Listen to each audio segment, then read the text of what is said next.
Well, that went as planned. I was hoping we cut most of the structures partially through, and it collapsed down. It came down hard with that. Went right through the roof. And I nailed it too. Yeah. So, yeah, now what we're going to try to do is pull this other half this away from the house. Yeah, I think a lot of this wood that this carport is made out of is out of a barn or something. It's all rough cut. And this is probably a, I don't know if that's a 2x4 or what.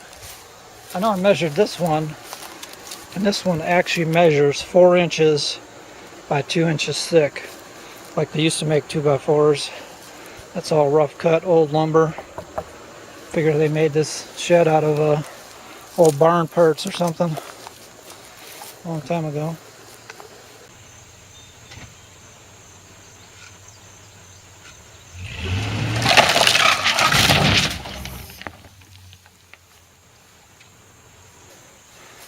So there it is. Good old Chevy truck. Pulled it down.